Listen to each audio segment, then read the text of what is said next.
So good to see so many of you in Satkhol. I wish I was also there. Ye- Yes, Daji. Good evening, Reverend Daji, and everyone present here. Let me introduce about ourselves, our university first, then I will introduce you to our students. Delhi Technological University, DTU, is a renowned public technological university in New Delhi, India. It is established in 1941, formerly known as Delhi College of Engineering, is a premier institution focused on technical education, research, and innovation, offering undergraduate and postgraduate degrees in various engineering disciplines, along with MBA program, known for its strong alumni, global recognition, and emphasis on student-centric innovation. D2 continues to uphold tradition of excellence in shaping future leaders in technology and management. It's recognized as one of the India's best engineering institution, consistently ranked among the top universities in national rankings. Now, DTU, in line with NEP 2020, implemented various value-added courses like yoga, meditation, Indian knowledge system, etc. D2 has made an MOU with Heartfulness Institute in the year 2019 and started implementing the courses designed by Heartfulness, like Heartfulness Enabled Leadership Mastery, DMAHI, etc., in at various student and faculty development programs.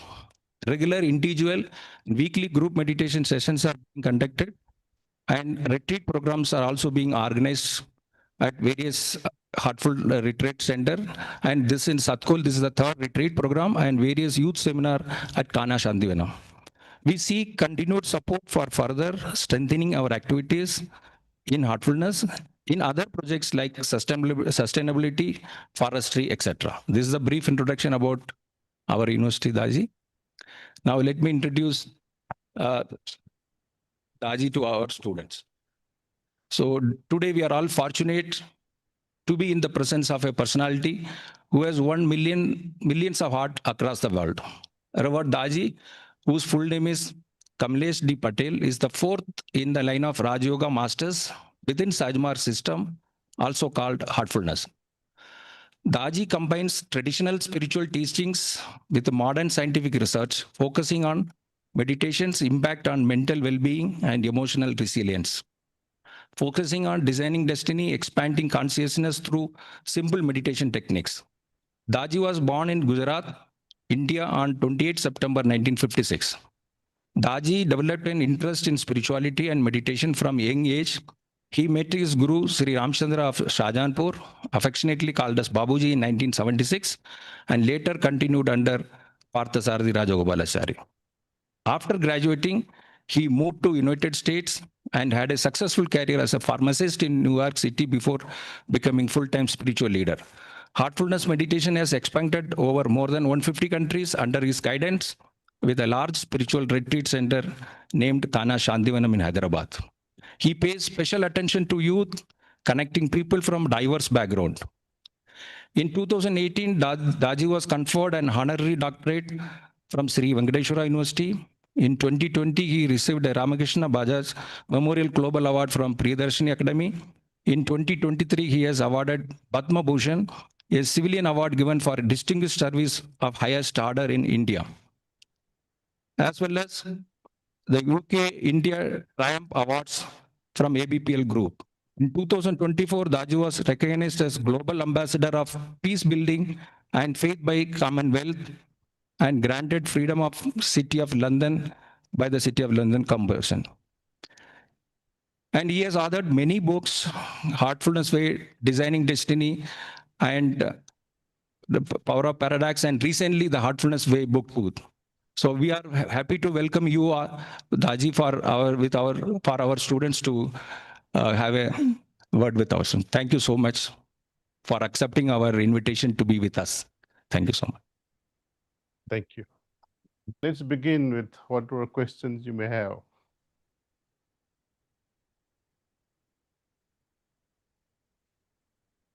So, Mohit, who is going to be the first question? If there is any question, please come forward.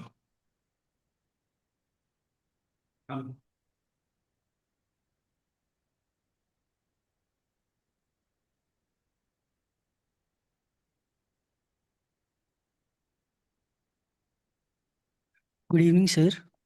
My name is Ayush Shukla, and currently I'm a second year mechanical engineering student at DTU. So, sir, I have seen your podcasts, and there you mentioned that become nothing. So, can you please explain what does it mean and how significant it is for a 19-year-old, a student like me? It's a very profound question you're asking. I think you have understood so well, and I do appreciate your understanding. For that, we'll have to understand what religion means. Religion means indoctrination, dogmas, and beliefs. You may be a Hindu, you may be a Muslim, but everyone has a baggage to carry. Their strong dogmatic belief system that I believe in God. Everyone says that. Do you really? Ask, put a hand on your heart and say, I believe in God in a real, authentic way. Then you will start doubting yourself. Some problems, some issues in life, and you start questioning, where is God? So dogmas and belief system, they don't last for too long. When you are challenged with your belief system. Now, when you move from religious belief system to spirituality, what it means that whatever belief system you had or you have, you would like to experience that. For example, when a principle like God is everywhere, that's a religious belief. But through spirituality, if you can say, okay, I experience the presence of God in every little thing, then you have moved, you see, from mere knowledge to experience. Now, what will happen as you move on with your journey at a spiritual level? A time will also come that when you get fed up of your spiritual experiences and you say, enough of this. For example, if you happen to be in the company of a very wealthy friend of yours on a private island, and you spend 3 months with your friend and say, oh wow, Mohit, stay with me longer. And you enjoy the rich hospitality of your friend. But deep down in your heart, you say, wow, I am enjoying this rich hospitality, but I wish I was also as rich, isn't it? So the wealthy experience or the experience of wealth versus becoming wealthy, they're two different things. Experiencing divinity is great, but becoming divine is even better. So now you see the link. Dogma may be good, it's not enough. Belief system is not enough. I must experience. Experience is also not enough. I must become. And then a stage comes. You get tired of becoming also. It becomes a burden on you. Only your experience will teach you that what is this? I have everything now. I'm materially successful, spiritually attained. Still something is calling from within. And you would like to renounce that. You see, ordinarily people renounce small things. आज हम गेहूं नहीं खाएंगे या I will not eat karela, things you don't like. It's easy to get rid of all this nonsense. But to kick something that which is so blissful and say, okay, enough of this. And you become absolutely nothing, zero, zap. That existence where your consciousness is nothing at the same time everything. Let me give you another example. Since you are in technology, you understand tachyon particles. Have you heard of tachyon particles? Their imagery atomic particles, subatomic particles. They move at a speed faster than light. What does that mean? For example, if you have to fly on a supersonic flight, now they are not there. A few years back, supersonic flights were available, London to New York. You leave London at 8 o'clock in the morning and you reach New York at 3 o'clock in the morning. So you gain 2 hours there. But if you are flying at the speed of light, by the time the air hostess says we are landing JFK airport, you're already there. Before even she can complete her sentence, you have reached. Now think of tachyon particles which are faster than light. What happens then? See, suppose you are in your bedroom and your mother-in-law is there in the kitchen. And if she is moving around at the speed of tachyon particle, she will be everywhere at the same time in that little apartment or in that little house. So the speed at which it is moving at infinite speed, such particles are everywhere at the same time. Do you agree on that? Yes, sir. The same thing, you have become so profoundly expansive with your consciousness from the center of your being, and now it is expanded so much. You have thinned down your consciousness. For example, when you are sitting there, how much can you perceive at the moment? You will say, okay, it's cold at the moment. That is external. But inside, you feel something. To some extent, you might feel the energy field of others with you if you're very sensitive. But then as this field expands, and that is how the sages used to feel something that was so remote and so distant, because that field of consciousness was ever expanding.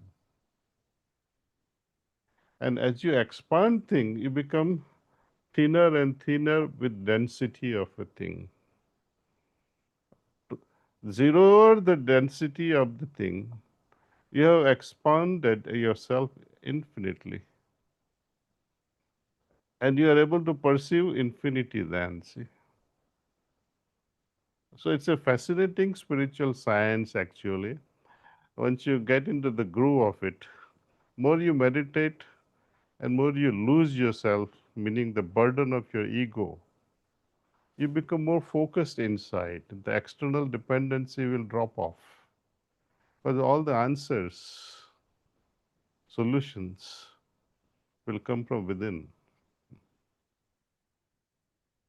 So thank you. Thank you for such a lovely question. Thank you so much, sir. Yeah, Mohit, right? What's your name? Sir, my name is Ayush. Ayush Shukla. Ayush. Yeah. Ayush Shukla. Namaste, Bhaiya. Come to Kana, meet me once. Sure, sir. So next question. Okay.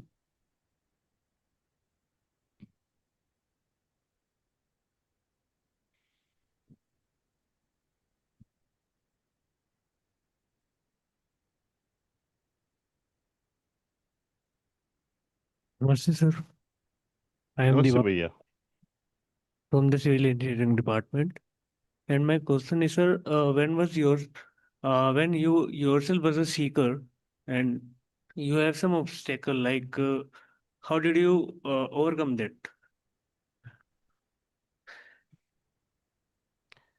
Well, I stumbled upon this system of meditation sometime in 1976. I was a student of a pharmacy college in Ahmedabad. Just a month before that, out of sheer restlessness, that I must become like Vivekanand I took off from my home. I saluted, took Ashirwad from my parents without letting them know where am I going. I went to the bank of river Narmada. There was a Shiva temple there, and there were a lot of Agori Babas there. I spent a whole day there, and one of the eldest member, he noticed my presence and he kept on looking at me. And he came in the evening and he said, "बेटा आपको क्या चाहिए?" मैंने बोला, "आप मेरे गुरु बन जाओ, आपकी सेवा करूंगा." इसे देखो बेटे, आपकी उम्र का जब मैं था, घर छोड़ दिया मैंने, अब मैं भिखारी बन गया हूँ। भगवान की खोज में पड़ा था, कुछ मिलता नहीं है कि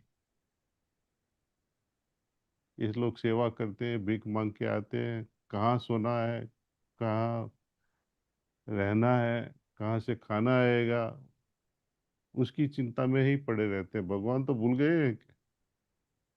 अब घर वापस चले जाओ, serve your parents. And the same month, one of my classmates who used to watch me meditate now and then, I did not know how to meditate, though I used to close my eyes and sit quietly. Fortunately, those days we didn't have these distractions of phones. Otherwise, I would have spent my time, surfing all of my life over it and wasted anyway. So he took me to one lady who was a preceptor of the system and said, "Okay, first question, why do you want to meditate?" I said, "There you go again. I don't know, you see, but I would like to become like Swami Vivekananda." She said, "That means you want to become a monk and ascetic, so you will not marry a woman." I said, "That's what it looks like." He said, "Are you wiser than God?" I said, "No, I'm not." "Then why question the need for two sexes? God was not a fool to create two sexes if one was enough." So according to this system, celibacy, ascetic life, sannyasa, it's against nature. No one has ever attained Brahma Vidya by renouncing life. No one, absolutely no one. There is no exception to it. If you read Swami Vivekananda also very carefully, before he passed on, just a year before that, a lady, Margaret Noble, she shared her encounter with Swami Vivekananda. He told her when she was teasing him that you are so handsome, such a nice monk, with great personality, why didn't you marry? He says, "I wish I could have married, but now I'm too late. I'm too old to get married. Had I been younger, I would have married, looked after a family." Because only in family environment you learn to sacrifice. You learn to love each other. Sannyasa life does not teach you how to love. First of all, if you were really loving, you would not have left your home. Now, I did not face any challenges per se as far as spirituality is concerned. But that became my first goal in life. There were problems, no doubt. You see, when I first got a job in 1980 to work as a pharmacist in one of those pharmaceutical factories in Gujarat, I worked there for a few months. And when I was visiting my master then in Uttar Pradesh, Shahjahanpur, and I told him, "Sir, I got a job." And he asked me, "कितनी तनख्वाह होएगी?" मैंने बोला, ₹750 है अभी तो. Those days it was considered quite a handsome amount. See. तो he reflected back and said, "इससे आपका क्या गुजारा होगा?" बोला, छोड़ दिया से. उससे ही few months, just as my sannyasa didn't last more than one day, this job also didn't last one. And immediately something happened in this same month or 2 months later. I got married, left for United States. Life changed there. Started a pharma business, opened up many stores in New York City, Jersey City, New Jersey, I mean, and had a very successful pharmacy life. But at the same time, while doing all those things, in studies, all my friends were meditating. We had a group of almost 24, 25 students meditating together. Then time came when I was in United States, people would say, "Okay, you are a different pharmacist. What is with you?" And even the patients, even the doctors with whom we had the relationship, they all, they were attracted towards our yoga system very easily. Because this system, if you like to run an experiment at your university, you can split a group of so many of you. Have maybe 10 students in each group. You meditate as per Isha. You know Isha, right? Isha group of meditators. Yes.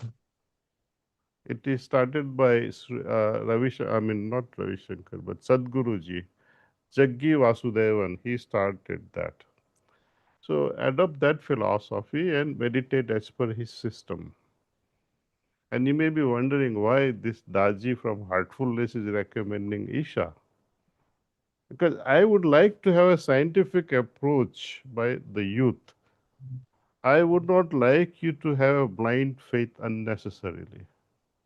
But that destroys your journey, spiritual journey. Likewise, some of you can adopt Brahma Kumari's system.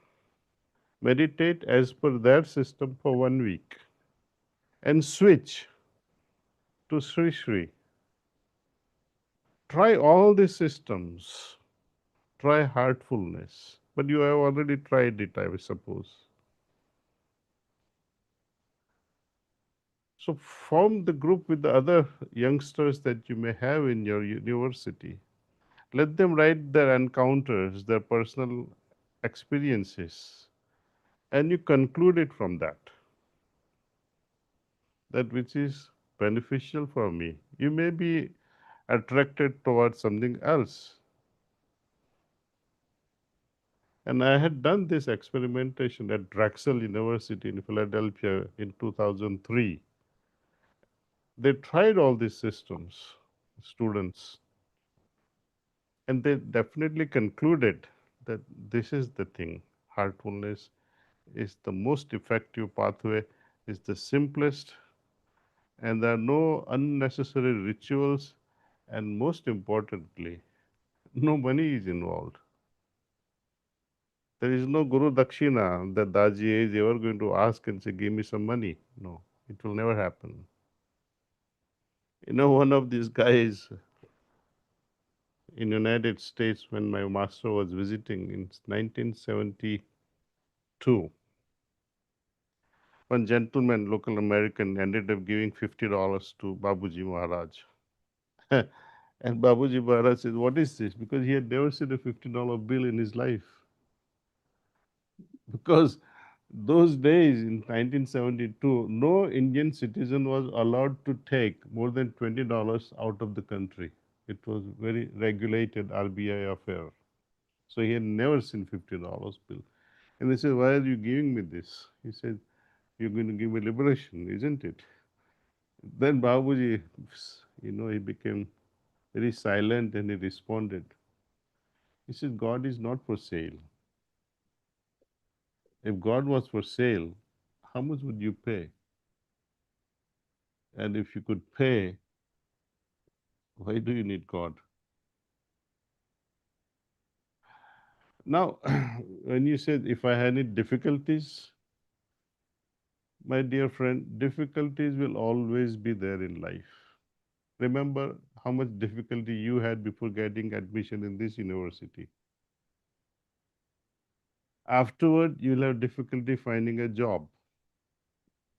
there are incremental levels of difficulties coming your way. Then, whom to marry? ये भी है, वो भी है. And you'll be so lost and confused. Then, to do a business or to work, difficulties will go up and up. And when you have children and they turn teenager like yourself, you regret like hell. Why the hell did I have these children? Ask your parents, they will tell you all the stories. They must be regretting perhaps. But some of the teenagers, they turn out to be these days, my God, they'll say we made a big mistake in making love. So what I'm trying to say, there is incremental level of difficulties that will come your way. But that is part of your life. Nothing will obstruct your spiritual journey. But we choose not to. See, I give you a simple example. At a physical level, we are having limitation at a genetic level, isn't it? Suppose if I inherit genetic pattern of my parents and say, okay, I'm going to be 5'9" and I'll be 5'9". Maybe some pull-ups and some exercise and good diet, or maybe some injections, growth hormones. Instead of 5'9", I may grow 5'10", but I cannot become 6-footer. At a physical level, I have a lot of limitations. Now you move to the mental level. At a mental level, whatever you have inherited, your capacity at a brain level, even if you are a son of, let us say, an ordinary person, rickshaw puller perhaps, or an ordinary teacher, you have the potential to get PhD, but can all become Einstein? It's not possible. There is more freedom at a mental level, but there too there is some level of frontier that blocks you. So far and no more. But in the spiritual world, there are no limits. You can expand and grow infinitely. So the problems are not from external sources to prevent you from spiritual growth. It will be from within. And each one's excuse will be different. And that's why yoga especially demands, whenever you are in such assemblies, whenever you are about to meditate, going through meditation, after the meditation, your main focus has to be inward. You cannot have scattered attention. You will lose it otherwise. Even to prepare yourself to receive something, I had to be silent. I had to be focused within. Without this inner focus, you'll be wasting your time and your energy. After meditation also, I find a lot of youth, because of their immaturity, they just, as soon as meditation is over, they jump like a spring, like they were under a spring and then it jump and it's like it's over now, I'm free. And whatever silence or calmness they had enjoyed, instantly you lose it. Have you seen concrete being laid? When they pour the concrete on a footpath, they allow it to settle. They sprinkle water for 24 hours and allow it to settle. So there are no footprints. Sometimes guys, youngsters would write, "Oh, I love Monica," or "I love so and so." They'll write it, and these prints will remain there forever. They spoil the concrete. Now imagine concrete so hard and so solid becomes ugly if you don't let it settle. Now, what happens to your spiritual condition, which is far more subtler, far more refined than the concrete? Just one thought diversion and you lose it. So, right after meditation, try to hold on to that stillness that you have acquired. Hold on to it and study with that state of mind. Interact with your friends with that state of mind. Discuss, talk, attend your class with that state of mind and see what happens. In everything, you will excel. Nothing will look like a blockade in your life. Though you might say there were apparent difficulties, but you will smile at them and say, "Oh, no problem, I can walk with it." Because you have such a state of mind that defies all opposites, all the resistances. Thank you. Thank you very much.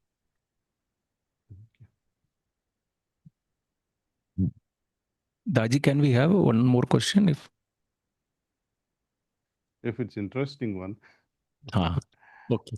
One more question.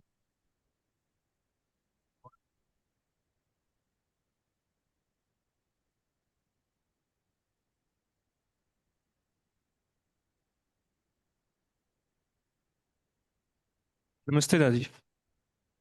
Namaste, Bhaiya. Second year of my college and I live in hostel.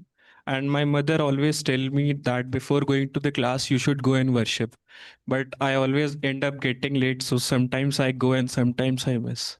So my question is, can a person progress with spirituality without being much involved with the worship of God or not? Why such a question to me?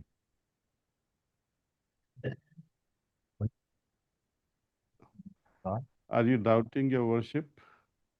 Uh, no, like it's sometimes I am able to go to the temple and sometimes I miss it because I end up getting late. And Hmm. so my question is, can a person progress with spirituality without being involved with God or like worshipping religious practices? That's why I'm asking you with a counter question. Why are you asking this question? Why such a doubt? You felt somewhere in your heart that externalization of worship is fruitless.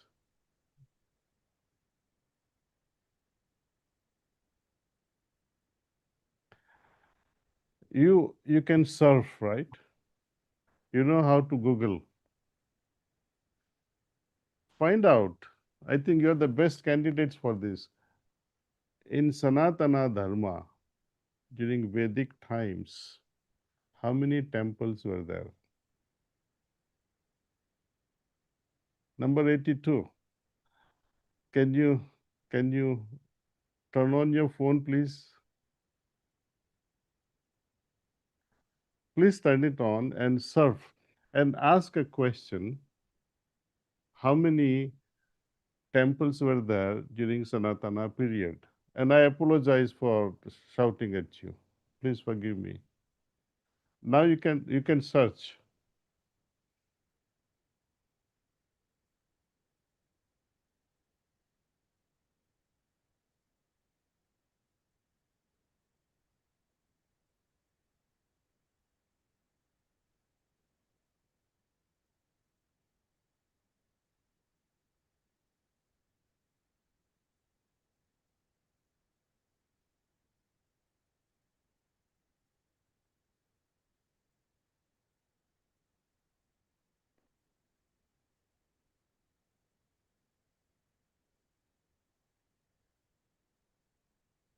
Can you give him the mic, please? What's your name? 82? Namaste, sir. Sir, my name is Siaram. Siyaram जी की कितने मंदिर थे भैया? Sir, there is no exact number. Zero, no? Yes, sir. Say loudly. There were 0 temples during Sanatana period. Yes, sir. So you guys can have a research on this. When did this corruption in Hinduism start? When did Hinduism begin to externalize the godly presence? See, if you read again 10, 10th chapter of Gita and sloka number 20, you want to Google that again? You type like this, 10:20 Bhagavad Gita, or just Gita, or BG.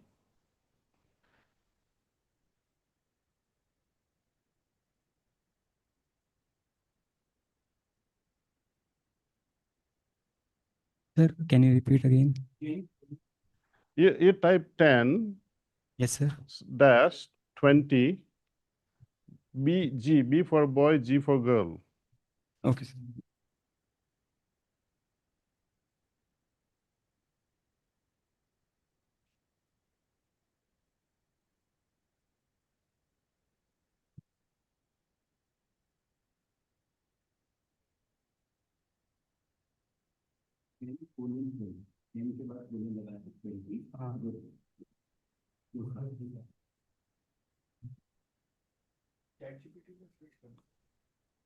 I know, just Yes. want them to do some work. क्या Yes, लिखा sir. है भैया? I am the self, O Gudesha, seated in the hearts of all beings. I am the beginning, the middle, and also the end of all beginnings. See, he gave you his address, no? I am in every heart. Yes, sir. So if girl gives you her address, what would you do? She's welcoming you, no? Shri Ram ji की मेरे घर आ जाना जी. You'll be happy. यहाँ कृष्ण भगवान हमको address दिए हैं कि I am in every heart. And that's why in Hinduism, there is another name for God. They call him Antaryamin. Antaryamin means one who dwells within. Shri Krishna भगवान के कहते हैं कि हम सब जगह हैं, बट आपके हृदय में मैं खास हूं. और हम सब ढूंढते कहाँ? बाहर. तुम्हारा डायरेक्शन ही रॉन्ग है. तुम्हारी फ्रेंड ने एड्रेस दिया और तुम गलत एड्रेस पे जाते हो तो क्या फायदा भाई? So you're searching in wrong places. So tell your mother, be confident. Tell mommy, read chapter number 10, sloka number 20 from Bhagavad Gita. It is your job also to correct your mother.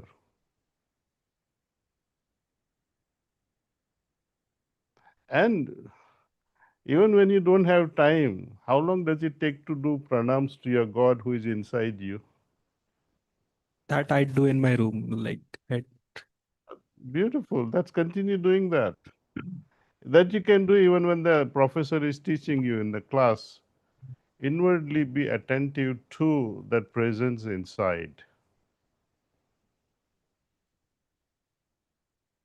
That remembrance or the witnessing of God inside should become 24/7 affair. Then you don't have to spend any time doing anything. You are always in touch. Lovely. I am grateful to all of you and enjoy Satkhol. I think I'm sure you will carry a memorable, moments of being at Satkhol. Cherish it and come back for honeymoon at Satkhol.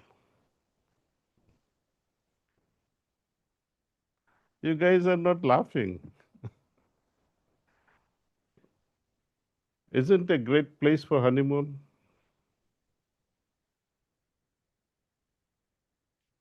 Okay. So now you all meditate. I'll give you a sitting from here. Sir, at 9:30 you say that's all. Okay. Okay. Thank you. Thank you.